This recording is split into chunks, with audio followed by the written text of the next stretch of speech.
Hi friends, welcome back. ഇയർബഡുകൾ true wireless stereo അല്ലെങ്കിൽ TWS ഇയർബഡുകൾ നിങ്ങൾ വാങ്ങിക്കാൻ ഉദ്ദേശിക്കുന്നുണ്ടോ? ഒരു ആഗ്രഹം മനസ്സിലുണ്ടോ? അങ്ങനെയാണെങ്കിൽ ഈ വീഡിയോ നിങ്ങൾക്കുള്ളതാണ്. ഈ ഇയർബഡുകൾ എല്ലാവർക്കും പറ്റിയതല്ല. ചില കാര്യങ്ങൾ ഇതിൽ പോരായ്മകളുണ്ട്. അതുകൊണ്ട് തന്നെ ചില പ്രത്യേക കാര്യങ്ങൾക്ക് ഇത് ഒഴിവാക്കണം. ഇത് വാങ്ങിച്ചാൽ ഗുണമില്ല. അതേപോലെ തന്നെ ഇതിനേക്കാൾ ബെറ്ററായ വേറെ ഓപ്ഷൻ ഉണ്ടായിരിക്കും. പിന്നെ ഇത് തന്നെ വാങ്ങിക്കുകയാണെങ്കിൽ എന്തൊക്കെ കാര്യങ്ങൾ ശ്രദ്ധിക്കണം, അങ്ങനെ എല്ലാ കാര്യങ്ങളും ഇത്തരം ഒരു ഐറ്റം വാങ്ങിക്കാൻ പോകുന്ന ആൾക്കാർക്ക് വേണ്ടുന്ന ഫുൾ ഐഡിയ നമ്മൾ ഈ ഒരു വീഡിയോയിൽ ഷെയർ ചെയ്യുന്നുണ്ട്. സോ വീഡിയോ മുഴുവനായിട്ട് കാണുക. ഇഷ്ടപ്പെട്ടാൽ ലൈക്ക് ചെയ്യാൻ മറക്കരുത്. ലൈക്ക് ചെയ്യുക, ഷെയർ ചെയ്യുക. നമ്മുടെ ചാനൽ ഇതുവരെയാണ് സബ്സ്ക്രൈബ് ചെയ്തിട്ടില്ലെങ്കിൽ മറക്കാതെ സബ്സ്ക്രൈബ് ചെയ്ത് വെക്കുക. സോ സമയം ഒട്ടും കളയണ്ട. എന്തൊക്കെയാണ് ഇതിലെ കാര്യങ്ങൾ ശ്രദ്ധിക്കാനുള്ളത് ഒന്നൊന്നായിട്ട് നമുക്ക് നോക്കാം. സോ ആദ്യത്തെ കാര്യം, ഇത്തരത്തിലുള്ളൊരു വയർലെസ് ഇയർബഡ് നിങ്ങൾ വാങ്ങിക്കുമ്പോൾ നിങ്ങളുടെ ആവശ്യം എന്താണ് എന്നുള്ളത് വളരെ സീരിയസ് ആയ ഒരു വിഷയമാണ്. രണ്ട് പ്രധാനപ്പെട്ട കാര്യങ്ങൾക്ക് ഇയർബഡുകൾ എന്തായാലും പറ്റില്ല. അതിലൊന്ന് ഗെയിമിംഗ് ആണ്. ഗെയിമിങ്ങിന് ഈ ഇയർബഡുകൾ നിങ്ങൾ ഒഴിവാക്കിക്കോളൂ. ഈവൻ ഇത്തരം ഇയർബഡുകൾ വരുമ്പോൾ ചിലതിലൊക്കെ ഗെയിമിംഗ് മോഡ് ഉണ്ട് എന്ന് പറഞ്ഞുകൊണ്ട് വരുന്നുണ്ട്. അത്തരം ഇയർബഡുകൾ ആണെങ്കിൽ കൂടിയും നിങ്ങൾ ഒഴിവാക്കുന്നതാണ് നല്ലത്. കാരണം വേറൊന്നുമല്ല, ഈവൻ അതുണ്ടെങ്കിൽ കൂടിയും, ഈ ഗെയിമിംഗ് മോഡ് ഉണ്ടെങ്കിൽ കൂടിയും ഒരു ചെറിയ ലേറ്റൻസി അവിടെ ഉണ്ടായിരിക്കും. വളരെ സീരിയസ് ആയിട്ട് ഗെയിം കളിക്കുന്ന ആൾക്കാരെ സംബന്ധിച്ച് ആ ഒരു ലേറ്റൻസിയും അവരുടെ ഗെയിമിംഗ് പെർഫോമൻസിനെ സീരിയസ് ആയിട്ട് തന്നെ ബാധിക്കും. സോ ഗെയിമിംഗ് എന്ന ആഗ്രഹം മനസ്സിൽ വെച്ചുകൊണ്ട് വയർലെസ് ഇയർബഡുകൾ നോക്കാതിരിക്കുക. ഒരു സാധാരണ പ്ലെയർ ആണെങ്കിൽ ഗെയിമിംഗ് മോഡ് ഉള്ള ഇയർബഡുകൾ, ഇപ്പോൾ ഇതിലൊക്കെ ഗെയിമിംഗ് മോഡുണ്ട്. ഈ ഗാലക്സി ബഡ്സിൽ ഇപ്പോൾ ഗെയിമിംഗ് മോഡ് വരുന്നുണ്ട്. അപ്പോൾ ഇതൊക്കെ വാങ്ങിച്ചാൽ സാധാരണ പ്ലെയറൊക്കെ ആണെങ്കിൽ അത്യാവശ്യം കളിക്കാൻ വിഷയം ഉണ്ടാവില്ല.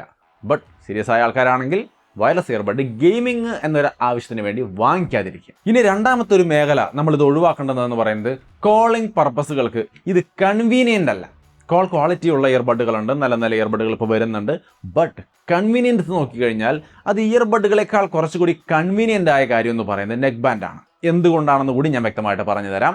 നിങ്ങൾ കോളിംഗ് മുൻനിർത്തിക്കൊണ്ട് ഒരു ഇയർബഡ് അല്ലെങ്കിൽ നെക്ക് ബാൻഡ് വാങ്ങിക്കാൻ പോവുകയാണെങ്കിൽ നെക്ക് ബാൻഡ് പ്രിഫർ ചെയ്യാം. സോ എന്തുകൊണ്ടാണ് അങ്ങനെ പറയുന്നതെന്ന് ചോദിച്ചു കഴിഞ്ഞാൽ, ഇപ്പോൾ നിങ്ങളൊരു ഒഫീഷ്യലാണ്. ഇപ്പോൾ എൻ്റെ അളിയൻ ഒരു ഓഫീസിലെ മാനേജറാണ്. അദ്ദേഹത്തെ സംബന്ധിച്ച് സ്റ്റാഫ് അല്ലെങ്കിൽ പല ആൾക്കാർ കസ്റ്റമേഴ്സ് ഇങ്ങനെ വരും, സംസാരിക്കും. അതിൻ്റെ ഇടയിൽ കൂടെ കോളും വരും. സോ അദ്ദേഹം ഈ ഇയർബഡ് കൊണ്ടുപോയി. ഒരിക്കൽ അങ്ങനെ കൊണ്ടുപോയിട്ട് അദ്ദേഹം ഇയർബഡ് ഉപയോഗിച്ചുകൊണ്ട് കാര്യങ്ങൾ ചെയ്യാൻ ശ്രമിച്ചപ്പോൾ ഉണ്ടായ ഒരു അവസ്ഥ ഞാൻ പറഞ്ഞു തരാം. സംഗതി വേറൊന്നുമല്ല, ഒരു കോള് വരുമ്പോൾ ഇതെടുത്ത് ചെവിയിലോട്ട് വെക്കണം. ഓക്കെ, ചെവിയിലോട്ട് വെച്ചു. പെട്ടെന്ന് പുറത്തുനിന്ന് ഒരാൾ വന്നെങ്കിൽ സംസാരിക്കാൻ വന്നാൽ ഇത് രണ്ടും എടുത്ത് പെട്ടിയിൽ വെക്കണം. പെട്ടിയിൽ തന്നെ വെക്കണം, അതായത് ഈ ബോക്സിൽ തന്നെ വെക്കണം. താഴെ വെച്ചാൽ ചിലപ്പോൾ അത് മിസ്സാവും. അതുകൊണ്ട് ഇതിൽ തന്നെ വെക്കണം. പെട്ടി അടച്ചു വെക്കുന്നു, മാറ്റി വയ്ക്കുന്നു. ആളോട് സംസാരിച്ചു, വീണ്ടും ഒരു കോൾ വന്നാൽ വീണ്ടും ഈ പെട്ടി തുറന്ന് വേഗം ഇതെടുത്ത് ചെവിയിലേക്ക് വെച്ച് സംസാരിക്കണം. ഈ ഒരു അവസ്ഥയുണ്ട്.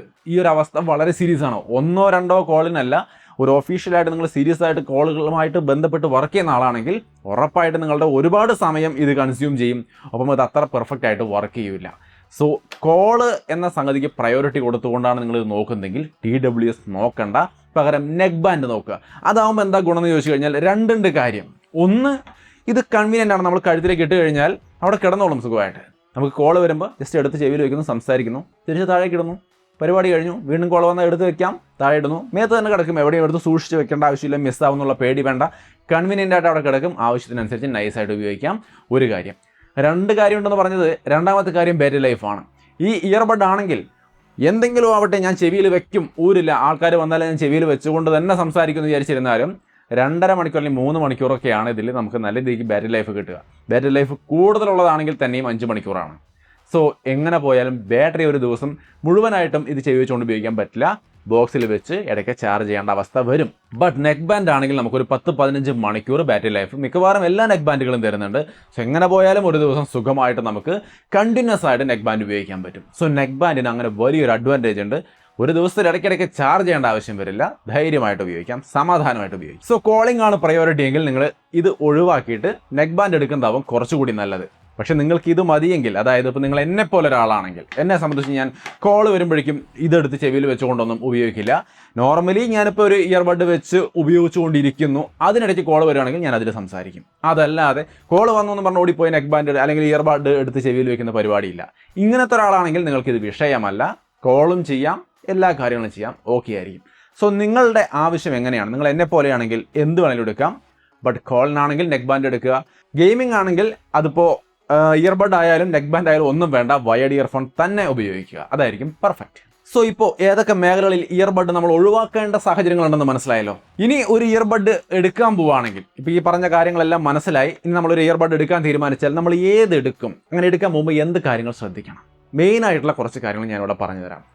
ഒന്ന്, ഇതിൻ്റെ കംഫർട്ടും ബിൽറ്റ് ക്വാളിറ്റിയും പ്രധാനമായിട്ട് നോക്കണം. അതായത് കംഫർട്ട് എന്ന് പറയുമ്പോൾ നമുക്കിപ്പോൾ പല തരത്തിൽ വരുന്നുണ്ട്. ഇപ്പോൾ ഇത് റിയൽമിയുടെ ഒരു Q2S എന്ന് പറയുന്ന ഇയർബഡാണ്. ചെവിയിൽ വെക്കുമ്പോൾ വളരെ സ്മൂത്തായിട്ട് സോഫ്റ്റായിട്ട് ഇരിക്കുന്നുണ്ട്. ഒരു പെയിനോ കാര്യങ്ങളോ ഇല്ല. താഴെ വീണ് പോകുന്ന പ്രശ്നം, തട്ടിയാൽ പോലും താഴെ വീഴില്ല. കണ്ടോ, തട്ടിക്കളഞ്ഞാലും താഴെ വീഴില്ല. എന്നാൽ ഓവർ ടൈറ്റായിട്ട് ചെവി വേദനിക്കുന്ന അവസ്ഥയില്ല. റിയൽമിയുടെ Q2S ആണ് കേട്ടോ അത് വളരെ കംഫർട്ടബിൾ ആയിട്ടിരിക്കും. അതേപോലെ എൻ്റെ കയ്യിൽ ഗാലക്സി ബഡ്സ് ഉണ്ട്. ഇത് വില കൂടുതലാണ്. ഇതൊക്കെ ആകുമ്പോൾ 2000 രൂപ. റിയൽമി Q2S 2000 രൂപ താഴെയാണ് വരുന്നുള്ളൂ. നല്ല വിലയ്ക്ക് കിട്ടാവുന്ന നല്ല ഒന്നാം തരം ഒരു ഇയർബഡാണ്. നല്ല ബേസും ഉണ്ട്. ഗാലക്സി ബഡ്സ് ആണെങ്കിലും ചെവിക്കകത്തിരിക്കുന്നു, പെർഫെക്റ്റ് ആയിട്ട് നമുക്ക് ഇരിക്കുന്നുണ്ട്. തട്ടിക്കളഞ്ഞാലും താഴെ പോവില്ല. കംഫർട്ട്, അതാണ് ഞാൻ പറഞ്ഞു വരുന്നത്. നല്ല കംഫർട്ടായിരിക്കണം, ചെവി വേദന എടുക്കാൻ പാടില്ല. ഈ 2 കാര്യങ്ങൾ മസ്റ്റായിട്ട് നോക്കുക. കാരണം ഇത് നമ്മൾ കുറേ സമയം ഉപയോഗിക്കുന്ന ഒരു പ്രൊഡക്റ്റാണ്. അപ്പോൾ നമുക്ക് ചെവി വേദന എടുക്കാതെ താഴെ വീണ് പോകാത്ത തരത്തിൽ പെർഫെക്റ്റ് ആയിട്ട് ഫിറ്റ് ആയിരിക്കുന്ന തരത്തിലുള്ള കംഫർട്ടബിളായ ഐറ്റം വേണം എടുക്കാൻ. ഒപ്പം തന്നെ ഇതിൻ്റെ ബിൽഡ് ക്വാളിറ്റിയും നന്നായിരിക്കണം. അതായത് IPX7 അങ്ങനെ എന്തെങ്കിലും ഒരു വാട്ടർ റേറ്റിംഗ് നിർബന്ധമായിട്ടും ഉള്ളത് നോക്കി ചൂസ് ചെയ്യണം. കാരണം നമ്മൾ ചെവിയിൽ വയ്ക്കുമ്പോൾ വേർക്കാൻ സാധ്യതയുണ്ട്, അല്ലെങ്കിൽ ഇത്തിരി വെള്ളം തെറിക്കാൻ, മുഖം കഴുകുമ്പോഴൊക്കെ വെള്ളം തെറിക്കാനുള്ള സാധ്യതയുണ്ട്. അപ്പോൾ അതൊക്കെ മുന്നിൽ കണ്ടുകൊണ്ട് ഒരു വാട്ടർ റേറ്റിംഗ് കൂടി ഉള്ളത് വേണം നമ്മൾ ചൂസ് ചെയ്യാൻ. പിന്നെ നല്ല സ്ട്രോങ് ആയ ബിൽഡ് ക്വാളിറ്റി ഉള്ളത് കൂടി വാങ്ങിക്കുക. കാരണം ഈ ബോക്സ് പലവട്ടം താഴെ വീഴാനുള്ളൊരു സാധ്യതയുള്ള ഒരു ഐറ്റമാണ്. ഈ പോർട്ടബിലിറ്റി ആണല്ലോ ഇതിൻ്റെ ഏറ്റവും വലിയ അഡ്വാൻറ്റേജ്. കൊണ്ട് നടന്ന് യൂസ് ചെയ്യുമ്പോൾ താഴെ വീഴാനുള്ള സാധ്യതയുണ്ട്. സോ ബിൽഡ് ക്വാളിറ്റി, ഒരു IP റേറ്റിംഗ്, ഒരു വാട്ടർ റെസിസ്റ്റൻസ് സംവിധാനം, നല്ല സ്മൂത്തായ കംഫർട്ടബിലിറ്റി, ഈ 3 കാര്യങ്ങൾ വാങ്ങിക്കുമ്പോൾ ഇതിൻ്റെ പ്രൊഡക്റ്റിൻ്റെ ക്വാളിറ്റിയുടെ ഭാഗത്ത് നോക്കേണ്ട കാര്യങ്ങളാണ്. ഓക്കെ, അത് ഒരു പോയിന്റ്. ഇനി രണ്ടാമത്തെ മെയിൻ പോർഷൻ എന്ന് പറയുന്നത് ഇതിൻ്റെ കണക്ടിവിറ്റിയാണ്. കണക്ടിവിറ്റി വളരെ സ്ട്രോങ് ആയിരിക്കണം. ബ്ലൂടൂത്ത് 5.2 ഉള്ള ഇയർബഡുകൾ, ഞാൻ ഈ പറഞ്ഞ Q2S ഒക്കെ 5.2 ആണ് വരുന്നത്. 2000 രൂപ താഴെ, ഇത് 1999 രൂപയാണ്. 2000 രൂപയ്ക്ക് തന്നെ നമുക്ക് കിട്ടുന്നുണ്ട്. സോ ആ പ്രൈസിൽ പോയിട്ട് നിങ്ങൾ ഇനി ഒരിക്കലും 5.0 അല്ലെങ്കിൽ അതിൽ താഴെയുള്ള ബ്ലൂടൂത്ത് കണക്ഷനുള്ള ഇയർബഡുകൾ എടുക്കരുത്. മിനിമം 5.2 തന്നെ നോക്കുക. അങ്ങനെയാണെങ്കിൽ കുറച്ചും കൂടി നല്ല റിലയബിളായ നല്ല ക്വാളിറ്റി കണക്ടിവിറ്റി നമുക്ക് കിട്ടും. സോ ഇടയ്ക്കിടയ്ക്ക് ഇങ്ങനെ പാട്ട് കേൾക്കുന്നടിച്ച് കട്ടാവാതെ സ്റ്റേബിളായിട്ട് നമുക്ക് ആസ്വദിക്കാൻ സാധിക്കും. കണക്ടിവിറ്റി ക്ലീൻ ആണെന്നുള്ളത് എടുക്കുന്നതിന് മുൻപ് ഉറപ്പിക്കുക. റിവ്യൂസൊക്കെ കണ്ട്, ഒന്നിലധികം റിവ്യൂസൊക്കെ കണ്ട് ഉറപ്പിക്കുക. ഇനി അടുത്തൊരു പ്രധാനപ്പെട്ട കാര്യം, ഇത്തരം ഇയർബഡുകൾ എടുക്കാൻ ചെല്ലുമ്പോൾ നമ്മൾ മെയിനായിട്ട് ചിന്തിക്കേണ്ട ഒരു കാര്യം, ഒരു ENC അല്ലെങ്കിൽ ഒരു ANC ഇത് നിർബന്ധമായിട്ടുള്ളത് നോക്കിയെടുക്കുക.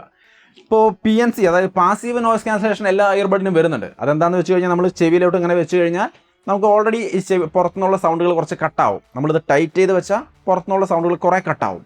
പക്ഷേ ഇങ്ങനെ ഓവർ ടൈറ്റ് ചെയ്ത് വെച്ചാൽ ചെവി അതിനെടുക്കും അല്ലേ. അപ്പോൾ പാസീവ് നോയ്സ് ക്യാൻസലേഷനെ അത്രയധികം ഡിപ്പെൻഡ് ചെയ്യാൻ പറ്റില്ല. അപ്പോൾ അവിടെ ടെക്നിക്കലി കുറച്ചും കൂടി ബെറ്റർ ആയ എൻവയോൺമെൻറ്റൽ നോയ്സ് ക്യാൻസലേഷൻ ഉണ്ട്, ആക്റ്റീവ് നോയ്സ് ക്യാൻസലേഷൻ ഉണ്ട്. ഇത് രണ്ടിൽ ഏതെങ്കിലും ഒരെണ്ണമുള്ള ഇയർബഡ് എടുക്കുക. 2000 രൂപ താഴെ കിട്ടുന്ന ഈ റിയൽമി Q2S ഞാൻ ഒരു എക്സാമ്പിൾ ഓർമ്മിപ്പിക്കുകയാണ്. ഇതിൽ ENC ഉണ്ട്, എൻവയോൺമെൻറ്റ് നോയ്സ് ക്യാൻസലേഷൻ ഉണ്ട്. അതുപോലെ ആക്റ്റീവ് നോയ്സ് ക്യാൻസലേഷൻ ഉള്ള ഇയർബഡുകളാണെങ്കിലും ഈ പറഞ്ഞ പുറത്തുനിന്നുള്ള നോയ്സ് കട്ട് ചെയ്യും. സോ ഈ 2 ഫീച്ചറുകൾ, ഒന്നിലെ ANC അല്ലെങ്കിൽ ENC, ഇതിലേതെങ്കിലും ഒരെണ്ണം ഉള്ളത് നോക്കിയിട്ട് എടുക്കുക. പാസീവ് നോയ്സ് ക്യാൻസലേഷൻ എന്നും പറഞ്ഞുകൊണ്ട് അതും ഒരു വലിയ കാര്യമായിട്ട് എടുത്തു കാണിച്ചുകൊണ്ട് ഇയർബഡുകൾ വരുന്നുണ്ട്, തെറ്റിദ്ധരിക്കരുത്. അതല്ല വേണ്ടത്, ENC അല്ലെങ്കിൽ ANC, ഇതിലേതെങ്കിലും ഒരെണ്ണം ഉള്ളത് തന്നെ എടുക്കുക. ഇനി അടുത്തത് ഡ്രൈവർ. ഇപ്പോൾ ഏത് ഇയർബഡ് ആയാലും ഇയർഫോൺ ആയാലും അതിനുള്ളൊരു ഡ്രൈവർ ഉണ്ടായിരിക്കും. ഡ്രൈവർ എന്ന് പറയുമ്പോൾ നമ്മുടെ സ്ക്രൂ ഡ്രൈവറോ അല്ലെങ്കിൽ വണ്ടി ഓടിക്കുന്ന ഡ്രൈവറോ ഒന്നും അല്ല കേട്ടോ.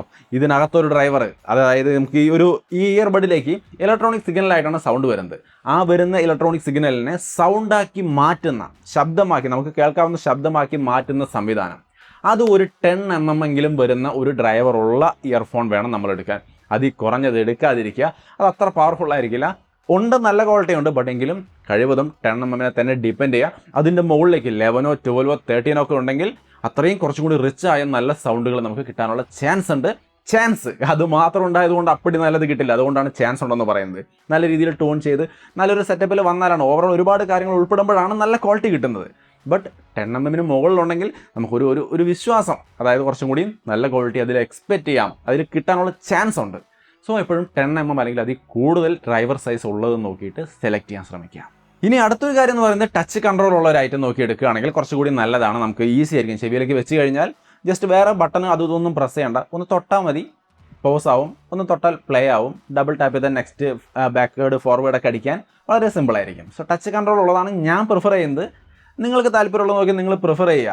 ഇനി ലാസ്റ്റ് ആൻഡ് ഫൈനൽ ഒരു പ്രധാനപ്പെട്ട കാര്യം, ഈ TWSകളുമായി ബന്ധപ്പെട്ട് എനിക്ക് പറയാനുള്ളത്, ബാറ്ററി ലൈഫ് വളരെ കുറവായിരിക്കും എന്നുള്ളത് ഓർക്കുക. അതായത് ഒരു നെക്ക് ബാൻഡ് എടുത്താൽ 15 അവർ കിട്ടുമ്പോൾ വയർഡ് ഇയർഫോണെങ്കിൽ ചാർജിങ്ങേ ആവശ്യമില്ല.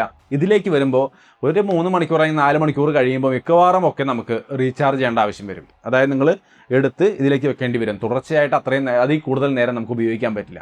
ചില ഇയർബഡുകളൊക്കെ ദാരിദ്ര്യം എന്ന് പറയാൻ കാരണം വേറെ ഒന്നുമല്ല, ഒരു സിനിമ കണ്ട് തീരുമ്പോഴേക്കും തന്നെ ബാറ്ററി ലോ എന്ന് പറഞ്ഞുകൊണ്ട് കാണിക്കും ചില ഇയർബഡുകൾ. അതുകൊണ്ട് ബാറ്ററി ലൈഫ് നിങ്ങളത് എങ്ങനെ ചെക്ക് ചെയ്യാന്ന് വെച്ചാൽ, കമ്പനി ഒരു 6-7 മണിക്കൂർ വരെ കമ്പനി ഒരു ബാറ്ററി ലൈഫ് പറയുന്നുണ്ടെങ്കിൽ നിങ്ങൾക്ക് ഒരുവിധം വിശ്വസിക്കാം. ഒരു 4 മണിക്കൂറിൽ കുറയാത്ത ബാറ്ററി ലൈഫ് അതിന് കിട്ടും. അങ്ങനെയാണെങ്കിൽ അത് ഓക്കെയാണ്. അപ്പോൾ എത്രയാണ് കമ്പനി പറയുന്നതെന്ന് നോക്കുക. ഒറ്റ ചാർജിൽ ഉപയോഗിക്കാൻ പറ്റുന്ന യൂസേജ് ലെവല് അത് നോക്കിയിട്ട് ഈസി ആയിട്ട് നല്ല ബാറ്ററി ലൈഫ് ഉള്ളത് നോക്കി ചൂസ് ചെയ്യാം. അങ്ങനെയാണെങ്കിൽ കുഴപ്പമില്ലാണ്ട് നമുക്ക് ഉപയോഗിക്കാം. അത് ഈ കുറഞ്ഞ ബാറ്ററി ഒരു 4 മണിക്കൂറൊക്കെ കമ്പനി പറയുന്നുണ്ടെങ്കിൽ ചിലപ്പോൾ നിങ്ങൾക്ക് 2 മണിക്കൂർ പോലും കിട്ടിയെന്ന് വരില്ല.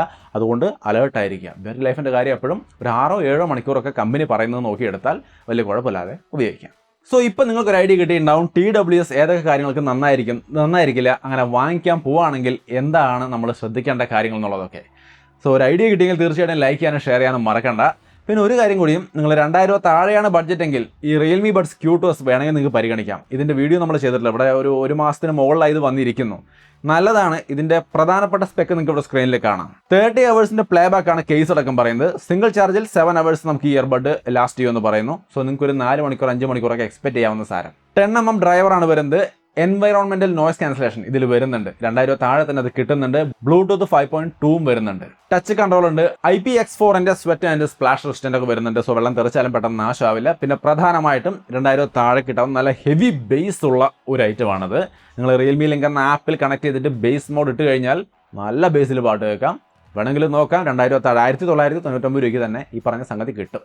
സോ വേണമെങ്കിൽ നോക്കാം. ഇതാണ് അപ്പടി നല്ലതെന്നല്ല, നിങ്ങൾക്ക് താല്പര്യമുള്ളത് നോക്കി ചൂസ് ചെയ്യാം. എൻ്റെ കയ്യിലിരിക്കുന്നതിൽ ഇതൊരെണ്ണം നല്ല ഐറ്റം ആയതുകൊണ്ടൊന്ന് മെൻഷൻ ചെയ്തൊന്ന് മാത്രം. സോ അത്രയുമാണ് നമ്മുടെ ഇന്നത്തെ ഒരു വീഡിയോ. ഒരു TWS വാങ്ങിക്കാൻ പോകുന്ന ആൾക്കാരെ സംബന്ധിച്ച് എന്തെങ്കിലും യൂസ് ആയെന്ന് തോന്നുന്നുണ്ടെങ്കിൽ ലൈക്ക് ചെയ്യാൻ മറക്കല്ലേ. ഒപ്പം തന്നെ ഷെയർ ചെയ്ത് കൊടുക്കാം. നമ്മുടെ ചാനൽ ഇതുവരെയായിട്ടും സബ്സ്ക്രൈബ് ചെയ്തില്ലെങ്കിൽ മറക്കാതെ സബ്സ്ക്രൈബ് ചെയ്ത് വെക്കാം. വീണ്ടും ഒരു വീഡിയോ ആയിട്ട് കാണാം. ബൈ.